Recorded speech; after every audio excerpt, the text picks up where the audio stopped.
Over the years, 25 Lighters has been the most played Houston anthem in history.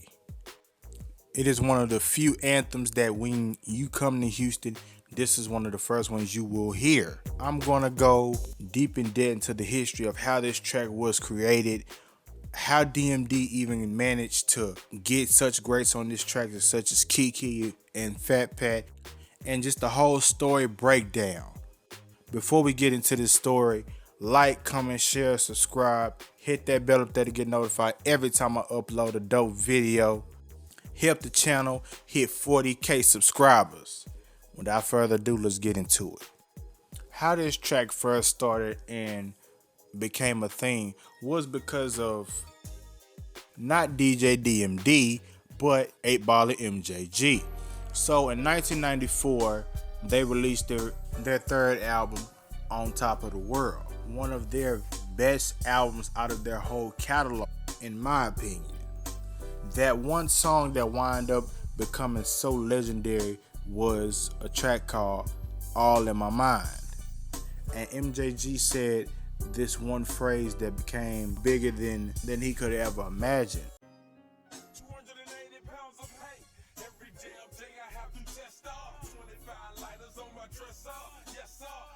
After this release, in the amazing year of 1996, Houston's own legendary DJ Screw made one of the few tapes in that year that would change Houston's hip-hop forever.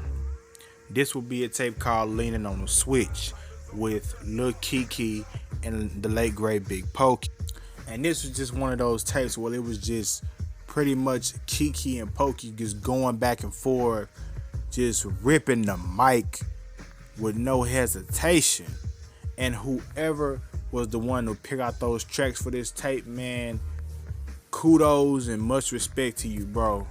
I mean, they went from Goody Mobs, Peeping in My Window, Nothing But a G Thing, Bitches Ain't Shit, and Screw just let Kiki and Pollo rip the mic. But one of those tracks on this tape wind up being the song that would seal the career of a young Port Arthur DJ DMD forever, which was the 25 Lighters freestyle. Now, if you listen, Screw did mix in All in My Mind with the 8Ball MJG record with Cam's Still Got Love for Him. This is also the same track on the tape where Don Key created a unique hook that he would later rap with DJ DMD.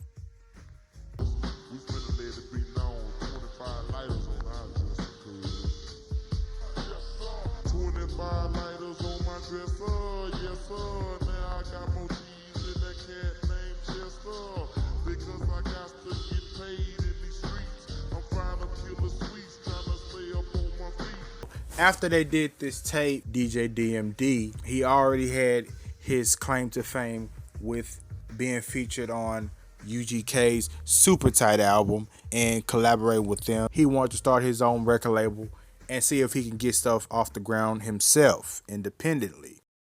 He wound up linking up with DJ Screw and Al D and Ronnie Spencer, and they created the classic Houston hit So Real. Since it was such a success, he put out word and managed to get damn near everybody from the S.U.C on it.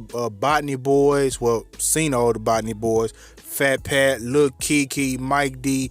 He had them all come to his studio. They laid the freestyle version of So Real. But the catch to that was, when they recorded this is not the only version that DMD recorded.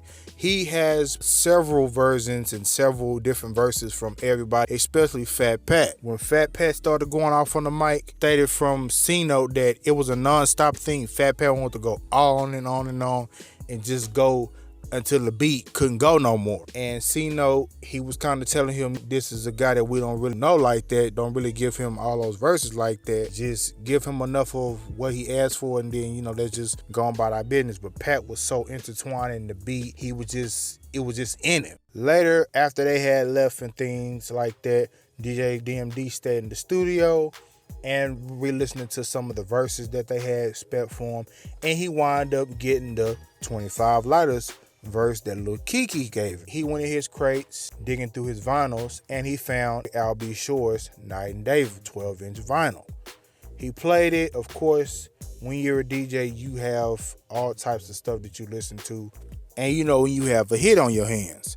Once he finished listening to Night and Day, he went on his keyboard, replayed it, added some drums to it, kicks, and all that stuff, and he made the beat to 25 Lighters. He took Pat's verse from one of the freestyles that he gave him, and he put it on there as well. He got in the booth, spit a verse for the track. This was just like a rough draft. This wasn't a final official mix. He had to travel, go to another studio, and mix and master it. His homies was there, and he just let them hear like, hey man, do this sound good to y'all? If y'all say it sound good, then I could put our word to Lil Keke and have him get on it again and throw another verse, and we could finalize it. He gave the demo tape to him. Word got back to Lil Keke. They played it for him. And DMD stated when he was driving home, he heard the record on the radio. Wow, I never finished the record. I actually was doing the demo of the record to give to Keke to get an original verse, because those verses come from previous sessions. And I went to the other station that I had partners at, and I just was asking for their opinion. Hey man, tell me if this jamming, so I could, if it's jamming, then I'll bring it to Keke and say, hey man, I need another verse, da-da-da. Well, they took the demo, and 20 minutes into my drive back to my hotel, because we was mixing the record at the time, it's on the radio. Ain't never happened before. They took my demo and played it, and before I know it, they played it again, and by the next morning it was thrown in rotation. This is what brought DJ DMD not only to be a household name in H-Town at the time, but be one of the biggest songs out in that time period. You couldn't go nowhere without hearing 25 Lighters. The song was in high demand and people were loving it. This is also the time where once this dropped, DMD, he got his record deal with Elektra. He discussed everything with Sylvia Rome. There goes his big deal. He will be interviewed a lot. He got interviewed by the legend Bun B. He was at some type of event, and he was just talking about the influence of DJ Screw and his Screw tapes and the culture that was going on around that time. And I'm gonna play a small clip. Check it out. Man, when I go anywhere, I tell everybody that Screw is like the DJ Clue of the South. If you don't know nothing about Screw, you can't even call yourself knowing what Third Coast is about. Screw represent, he the one who started a lot of the hip hop scene. He the one that kind of like gave people the inspiration to freestyle and rhyme, you know. He represented for the generation coming up. So anybody that don't know, Screw got a lot to do with what's going down here. Love it, man.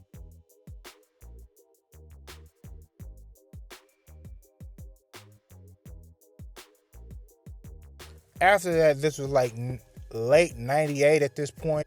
And also, I forgot to mention that the 25 Lighter studio session was recorded visually. So when you look in the music video, the footage of Pat, that's actual live footage from him in the studio laying down his verse and all of that. I really was trying to find out who has that footage, but I was unsuccessful at that. 9 times out of 10, it was either probably the OG S.U.C. Bird or Botany Boys. In the years to come, DJ DMD would release another album and a few LPs, but other than that, he just fell off the face of the music world and was never heard from again. In 2003, he did state that he found Christ because his life was spinning and spilling out of control, and he just had to come back to himself and put his life back together. Decades later, in the year of 2020, a subject was brought up about DJ DMD and Screw 25 Lighter. It was something related to that, and he went off.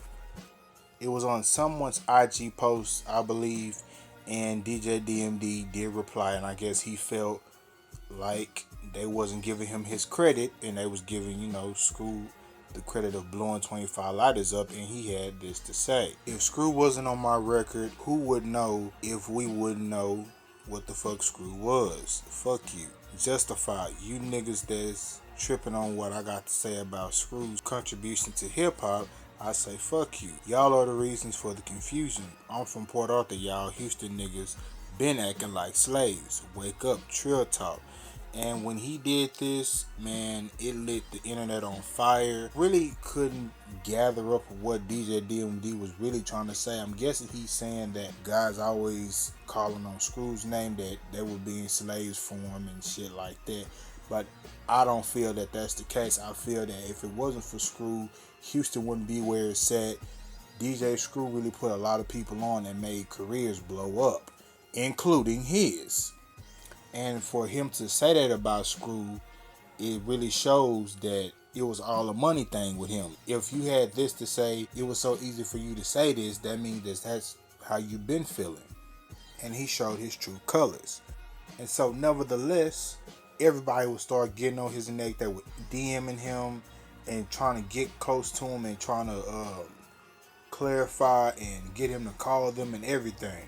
You know it was serious when the legend himself, Don Key, spoke on it. He said, hey, anybody know where this nigga DJ DMD at? He not picking up or responding. I'm just trying to get him to clarify if he's saying nobody would know what the fuck Screw was if it wasn't for your song. And what Houston niggas you referring to has always been slaves? Question mark. And so I'm guessing that DJ DMD never got back with Kiki, and this is what lit the internet on fire, that a legend like Lil Kiki himself had to get online and address that and let it be known that, nigga, you talking down on my homie, and you also throwing shade. So I want you to clarify what you mean when you said that. But I'm guessing no response was ever given. Of course, I really don't know if him and Kiki ever had a conversation ever since this happened. But the OG himself, ESG, got on his Facebook page and he lit DMD ass up as well. He said, hold up, Screw. DJ DMD say if it wasn't for him, nobody would ever knew about DJ Screw. Sit your ass down, clown. Bow, nigga, damn, Hog Holiday video coming soon. Basically, he was promoting the video that he was doing at the time. Somebody tell DJ DMD Swinging and Banging dropped before 25 Lighters, which he got the influence from the Screw tape where Lil Kiki used the line 25 Lighters on my dresser. Yes, sir, which originally came from 8 Ball and MJG song All in My Mind. Bow, ban DJ DMD like the radio banned Trey, which should be lifted real soon if you ask me, ESG. And then the OG C-Note commented up on the post and he said, man, this nigga done lost his mind. This nigga wasn't saying that when he asked us to freestyle on his album because Screw was so popular back then and he was trying to ride the wave. That's why I told you and Pat, don't keep rapping on this nigga shit. He wasn't doing nothing but saving all the recordings, even the bloopers. Then next thing we know, he done made 2 songs out of the 1 song we were supposed to do. What happened to him being so real? I see what Note did right there. Of course, everybody was just going off in the comments talking about DMD was on the bullshit. What is he smoking? Not this the same DJ DMD that was talking about DJ Screw and his good contributions to hip hop and giving him all his praise, and now he trying to talk down on him. And the comment section was just bloated and loaded, and it was just going on for days and days and days. After this happened, it was stated that DJ DMD is not welcome back in the city of Houston ever again for what he said about Screw. Somebody else recently made a post about DJ DMD being banned from Houston and he can't no longer come down here. It's really sad about how he turned out on this situation and how he gave so much homage and said so much about Screw being such a legend, and if you don't know about Screw, then you don't know music, and then he turn around and show his true feelings about a legend that he worked with. But this goes to show you, everybody don't always have your interests, your best interests at heart. Most of the time, in his case, it was all about the money. It was never about the loyalty. And in the OG Big Shots' voice, real recognize real. The fake fade, if it ever fade, it will never play a made. But yeah, in the years to come, 25 Lighters will be sampled millions of times. People have sampled it so many times and they have used that reference 25 Lighters repeatedly, and 25 Lighters have remained a Houston classic, which it really doesn't get played like it used to ever since that happened with DJ DMD, but you may hear it now and then. And of course, Lil Keke still performs his verse for that song. Just recently, he had did a show and he was performing his verse and had the whole crowd lit. And yeah, I hope y'all like this history breakdown. I got a lot of new videos coming up. Just stay tuned.